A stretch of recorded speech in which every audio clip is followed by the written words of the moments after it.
എൻ്റെ പേര് ആതിര. ഞാൻ UK നിന്ന് വരുന്നു. ഞാൻ ആദ്യമായിട്ട് ഉടമ്പടി എടുത്തത് ജൂലൈ 28, 2022 UK പോകുന്നതിന് മുന്നായിട്ട് വന്നിട്ടാണ് ഞാൻ ഉടമ്പടി എടുത്തത്. എൻ്റെ അമ്മ ആദ്യം ഉടമ്പടി എടുത്തിട്ടുണ്ടായിരുന്നു. അപ്പോൾ ഞാൻ അമ്മയോട് എപ്പോഴും ചോദിക്കാം, എന്തിനാ അമ്മ ഇത് പ്രാർത്ഥിക്കുന്നത്, എല്ലാ മാതാവ് എല്ലായിടത്തും ഒന്നല്ലേ എന്നൊക്കെ ചോദിക്കായിരുന്നു.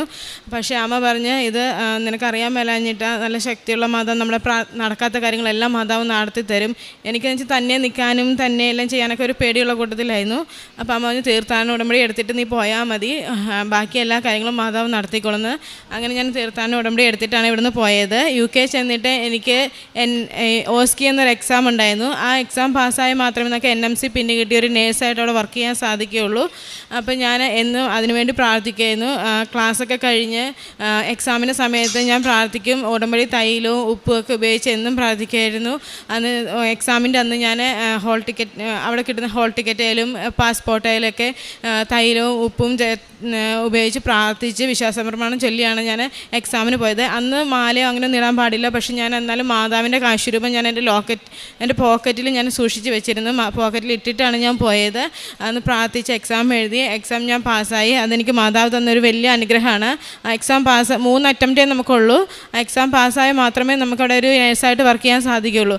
അത് ഞാൻ വലിയൊരു അനുഗ്രഹമായിട്ട് കാണുന്നു. പിന്നെ അതിന് ശേഷം എൻ്റെ കൊച്ചും ഹസ്ബൻഡൊക്കെ വന്നായിരുന്നു. UK ചെന്നിട്ട് ഇവർ വരുമ്പോഴേക്കും എനിക്കൊരു വീട് എടുക്കണമായിരുന്നു. വീട് എടുക്കുകയെന്ന് വെച്ചാൽ ഭയങ്കര റിസ്ക്കാണ്. അവിടെ വീട് കിട്ടാൻ ഭയങ്കര ബുദ്ധിമുട്ടാണ്. എല്ലാത്തിനും റെൻറ്റൊക്കെ കൂടുതലായിരുന്നു അവിടെ.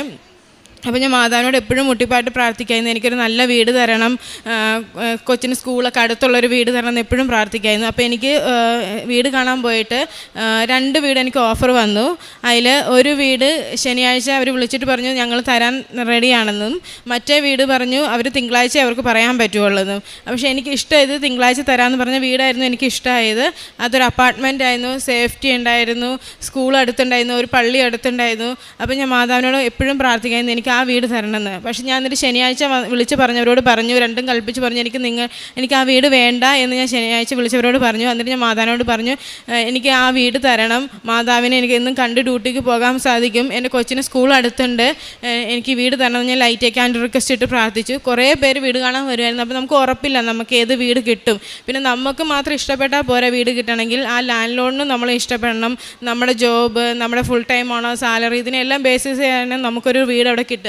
അന്ന് തിങ്കളാഴ്ച ഞാൻ വെയിറ്റ് ചെയ്തിരുന്നു. തിങ്കളാഴ്ച ഞാൻ വെയിറ്റ് ചെയ്ത് മെയിൽ നോക്കിയപ്പോൾ അവരെന്നെ വിളിച്ചു പറഞ്ഞു മെയിൽ വന്നിട്ടുണ്ട്, എനിക്ക് ആ വീട് അവർ തന്നു എന്ന് പറഞ്ഞു. അതെനിക്ക് വലിയൊരു അനുഗ്രഹമായിരുന്നു.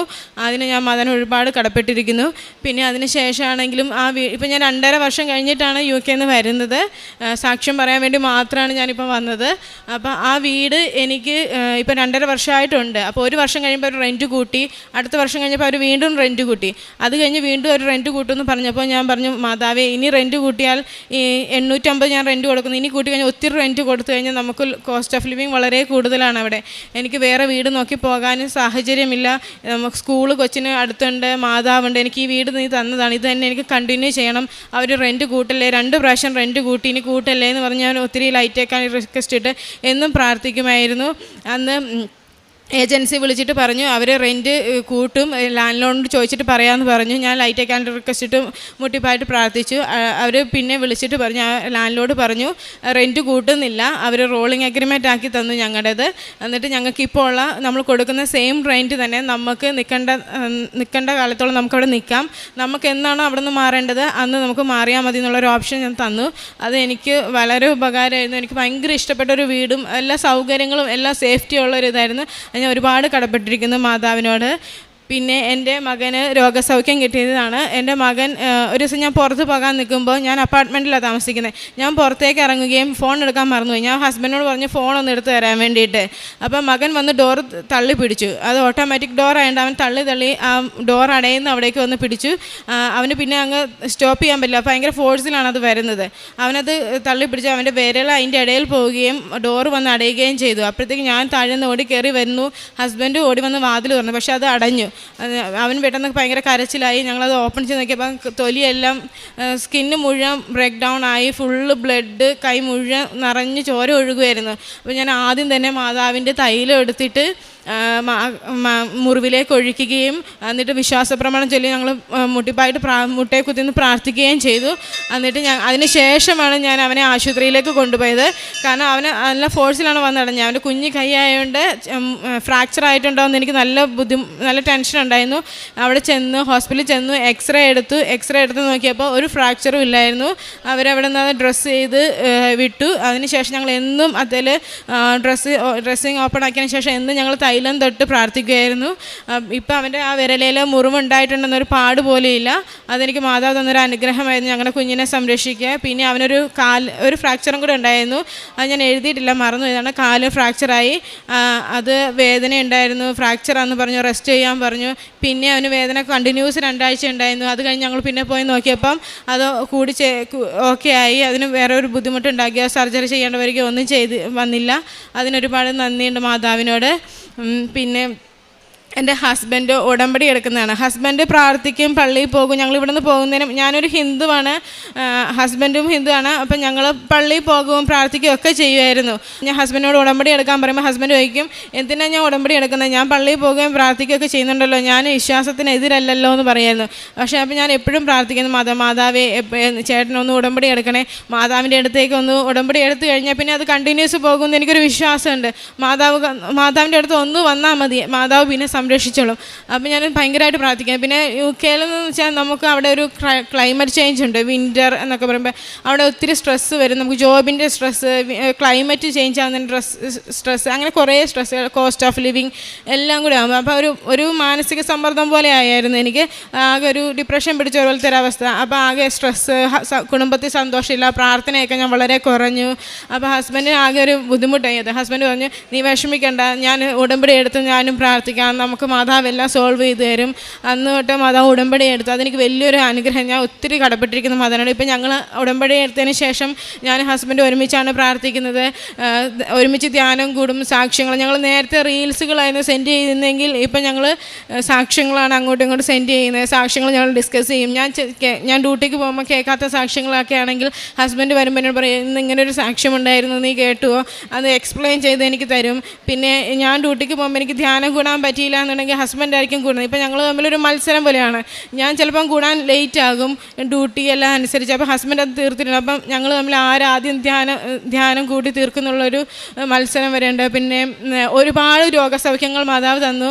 വളരെ ചുരുക്കത്തിൽ ഞാൻ അധികം ഒന്നും പറയുന്നില്ല. ഹസ്ബൻഡിൻ്റെ ഷോൾഡർ ഡിസ്ലൊക്കേഷൻ വന്നായിരുന്നു. അത് ഞാൻ തൈലം തൊട്ട് പ്രാർത്ഥിച്ചു. അതെനിക്ക് സൗഖ്യപ്പെടുത്തി തന്നു. അമ്മയ്ക്ക് സൗഖ്യം കിട്ടി. ഫൈബ്രോയിഡാണെന്ന് വിചാരിച്ചു. അമ്മയ്ക്ക് സ്കാൻ ചെയ്തപ്പോൾ ഫൈബ്രോയിഡ് ഒന്നും ഇല്ല. എൻ്റെ മദറിലേക്ക് ഒരു മുഴ വന്നിട്ടുണ്ടായിരുന്നു ബ്രസ്റ്റിൻ്റെ അവിടെ. അതും ഞാൻ ലൈറ്റ് ക്യാൻഡർ റിക്വസ്റ്റ് ഇട്ട് പ്രാർത്ഥിച്ചു. മാമോഗ്രാം ചെയ്തു, നോർമലായിരുന്നു. അച്ഛന് സ്പോണ്ടൈലൈസിസ് വന്നു, അതും എല്ലാം നോർമലാക്കി തന്നു. ഒരുപാട് സൗഖ്യം മാതാവ് തന്നിട്ടുണ്ട്. ജീവിതത്തിൻ്റെ എല്ലാ ദിവസവും മാതാവിനെ തൊട്ടാണ് ഞങ്ങൾ തുടങ്ങുന്നത്. എന്ത് പ്രശ്നം വരുമ്പോഴും മാതാവ് ഉണ്ടല്ലോ എന്നാണ് ഞങ്ങളിപ്പോൾ എന്നും പറയുന്നത്. എന്ത് സ്ട്രെസ്സ് വരുമ്പോഴും മാതാവ് മാറ്റിത്തരും. ആ ഒരു വിശ്വാസത്തിലാണ് ഞങ്ങളുടെ ജീവിതം മുഴുവൻ മുന്നോട്ട് പോകുന്നത്. ഇന്ന് ഞാനിപ്പം വന്നത് തന്നെ ഈ സാക്ഷ്യം പറയാൻ വേണ്ടിയിട്ടാണ്. ഓഗസ്റ്റിൽ എനിക്ക് വിസ റിന്യൂവലാണ്. അപ്പോൾ എല്ലാവരും പറഞ്ഞു, 3 മാസത്തിനുള്ളിൽ നീ വിസ റിന്യൂവൽ ഉള്ളപ്പോൾ ഇപ്പോൾ പോകണ്ട, എന്തെങ്കിലും ഒരു പ്രോബ്ലം ഉണ്ടെങ്കിൽ നിനക്ക് തിരിച്ചു വരാൻ പറ്റിയില്ലെങ്കിലോ വിസ റിന്യൂവൽ നടക്കില്ല, അങ്ങനെ റിസ്ക് ആണെന്നൊക്കെ എല്ലാവരും പറഞ്ഞു. കുറേ പേര് എന്നോട് പറഞ്ഞു. പക്ഷെ ഞാൻ പറഞ്ഞു, ഞാൻ മാതാവിൻ്റെ വണക്കമാസമാണ്, എനിക്ക് പോകണം, ഞാൻ പോയി സാക്ഷ്യപ്പെടുത്തിയിട്ട് വരും, മാതാവിനെ സംരക്ഷിച്ചോളം എന്ന് പറഞ്ഞ് മാതാവിനെ കാണാൻ വേണ്ടി സാക്ഷ്യപ്പെടുത്താൻ വേണ്ടിയിട്ട് മാത്രമാണ് ഞാൻ ഈ മാസത്തിൽ ലീവ് റിക്വസ്റ്റ് ചെയ്ത് ഇപ്പോൾ വന്നത്. കൊച്ചിൻ്റെ അഡ്മിഷൻ്റെ കാര്യം, അത് വെച്ചാൽ സ്കൂൾ അടുത്തുണ്ടായിരുന്നു, വീടിൻ്റെ അടുത്ത്. അതൊരു കാത്തലിക് സ്കൂളായിരുന്നു. അവിടെ ഗവൺമെൻറ് സ്കൂളും ഉണ്ട്, കാത്തലിക് സ്കൂളും ഉണ്ട്. അപ്പോൾ കാത്തലിക് സ്കൂളിൽ പഠിക്കുന്ന പിള്ളേർ ഗവൺമെൻറ് സ്കൂളിനേക്കാളും കുറച്ചുകൂടി അച്ചടക്കം, നമ്മുടെ ദൈവത്തിലൊരു വിശ്വാസം, അതെല്ലാം ഉണ്ട്. അപ്പം ഹിന്ദുക്കളാകുമ്പോൾ നമുക്ക് കിട്ടാൻ വളരെ ചാൻസ് കുറവാണ്. അപ്പം എല്ലാവരും പറയും ക്രിസ്ത്യൻസിനാണ് കാത്തലിക് സ്കൂളിൽ കൂടുതൽ പ്രയോറിറ്റി. അപ്പോൾ അവന് നേഴ്സറി കാത്തലിക് സ്കൂളിൽ തന്നെ കിട്ടി. അപ്പോൾ ഞാൻ വിചാരിച്ചു റിസപ്ഷനും അവിടെ കിട്ടുമായിരിക്കും എന്ന്. പക്ഷേ അവർ പറഞ്ഞു അങ്ങനെ കിട്ടാൻ ചാൻസ് ഇല്ല, നമ്മൾ കൗൺസിൽ വഴി അപ്ലൈ ചെയ്യണം. ഞാൻ അപ്ലൈ ചെയ്തു. എനിക്ക് ആ ഒരു സ്കൂൾ മാത്രം മതി എന്നൊരു വിശ്വാസത്തിൽ ഞാൻ ഒറ്റ സ്കൂൾ മാത്രമേ വെച്ചുള്ളായിരുന്നു, ആ സ്കൂൾ കിട്ടണം എന്നുള്ള രീതിയിൽ. അത് ജനുവരിയിൽ ക്ലോസ് ചെയ്തു അഡ്മിഷൻ. അത് കഴിഞ്ഞ് ഞാനിങ്ങനെ പ്രതീക്ഷയോടെ ഇരിക്കുകയാണ്. അപ്പോൾ എൻ്റെ ഒരു കൊളീഗ് പറഞ്ഞു, നീ ഒരു സ്കൂൾ മാത്രം എന്തിനാണ് അപ്ലൈ ചെയ്തത്? ഒരു സ്കൂൾ വെച്ച് കഴിഞ്ഞാൽ അത് നിനക്ക് കിട്ടിയില്ലെങ്കിലോ, ക്രിസ്ത്യൻസിന് പ്രയോറിറ്റി കൂടുതലായതുകൊണ്ട് അവർക്കത് കൊടുക്കും. അപ്പം നിനക്കത് കിട്ടിയില്ലെങ്കിൽ നീ എന്ത് ചെയ്യും? അവർ കൗൺസിൽ തരുന്ന ഏത് സ്ഥലത്താണെങ്കിലും നിൻ്റെ കൊച്ചിനെ നീ വിടേണ്ട വരുമെന്ന് പറഞ്ഞു.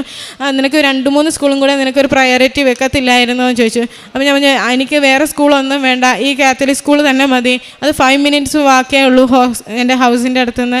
അപ്പം ഞാൻ എന്നിട്ട് അന്നത്തെ ദിവസം വന്നിട്ട് ലൈറ്റ് അയക്കാണ്ട് റിക്വസ്റ്റ് ഇട്ടു. ഞാനും ഹസ്ബൻഡും കൂടെ പ്രാർത്ഥിച്ചു, മാതാവേ എൻ്റെ കൊച്ചിനെ വേറൊരു സ്കൂളിലേക്ക് വിടുകയോ അവൻ വേറൊരു വിശ്വാസത്തിൽ വളരുകയോ ചെയ്തു. UK എന്ന് പറയുമ്പോൾ ദൈവവിശ്വാസം വളരെ കുറവാണ്.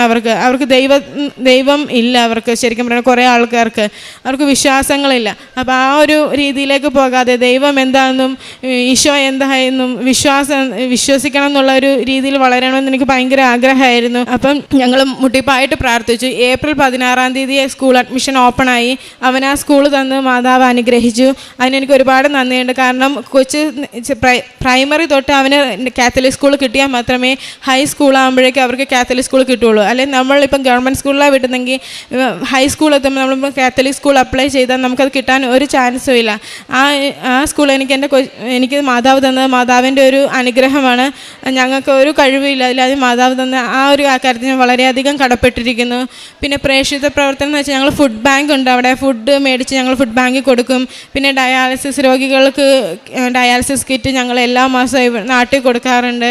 പിന്നെ നമ്മുടെ ഈ ന്യൂസുകളൊക്കെ കാണും, അസുഖങ്ങളുള്ളവർക്ക് പൈസ അങ്ങനെയുള്ളവരെ സഹായിക്കും. പിന്നെ ഞങ്ങൾ സൺഡേ തന്നെ ഫുഡ് കൊടുക്കുന്ന ഒരു സ്ഥലം നമ്മൾ നാട്ടിലാണത്. അത് ഞാൻ അമ്മയ്ക്ക് പൈസ ഇട്ട് കൊടുത്ത് അമ്മ ചെയ്യുകയാണ് ചെയ്യാറ്. പിന്നെ സാക്ഷ്യങ്ങൾ അയച്ചു കൊടുക്കും. ഫ്രണ്ട്സിന് ഓൺലൈൻ ഉടമ്പടി എടുക്കാൻ കാണിച്ചു കൊടുക്കും. പിന്നെ അമ്മ പോസ്റ്റ് ഓഫീസ് വഴി ക്യാഷ് രൂപവും പത്രവും എല്ലാം ഞങ്ങൾക്ക് അയച്ചു തരും. അതെല്ലാം ഞങ്ങൾ എല്ലാവർക്കും കൊടുക്കും. ഇന്നലെ മിനിഞ്ഞാന്ന് ഞങ്ങൾ വരുന്ന വഴിക്ക് UK ഞങ്ങളെ കൊണ്ടുവിട്ട ചേട്ടനും ഞങ്ങൾ പ്രത്യേകം പറഞ്ഞിട്ടുണ്ട് അവർ വീടിൻ്റെ കാര്യത്തിൽ പ്രാർത്ഥിക്കണം. അപ്പോൾ അതിൻ്റെ ലാസ്റ്റ് ഇരുന്ന കാശ് രൂപം ഞാൻ ആ ചേട്ടന് കൊടുത്തിട്ടാണ് വന്നത്. ഇവിടുന്ന് ഞാനിപ്പോൾ പത്രം എല്ലാം വാങ്ങിയിട്ടുണ്ട്. ഇംഗ്ലീഷ് പത്രവും വാങ്ങിയിട്ടുണ്ട്, മലയാള പത്രവും വാങ്ങിയിട്ടുണ്ട്. നാട്ടിൽ ഇനി കുറച്ചുകൂടെ കാരുണ്യ പ്രവർത്തികൾ കുറച്ചധികം ചെയ്യണമെന്ന് ഞാൻ ആഗ്രഹിക്കുന്നു. പിന്നെ എൻ്റെ ജോലിയിൽ ഞാൻ ദൈവത്തിനെ മനസ്സ് വിചാരിച്ചാണ് ചെയ്യുന്നത്. നേഴ്സായതുകൊണ്ടും ശുശ്രൂഷയൊക്കെ രോഗികളെ സംരക്ഷിക്കുന്നതൊക്കെ അങ്ങനെ മനസ്സ് വിചാരിച്ച് ഞാൻ ചെയ്യാറുണ്ട്. ഇത്രയും അനുഗ്രഹം തന്ന ദൈവത്തിനും ഈശോയ്ക്കും അമ്മ മാതാവിനും ഒരുപാട് നന്ദി. ഇന്ന് ഇവിടെ വന്ന് നിൽക്കാൻ അനുഗ്രഹം തന്നതിന് ഒരുപാട് നന്ദിയുണ്ട് മാതാവിന്.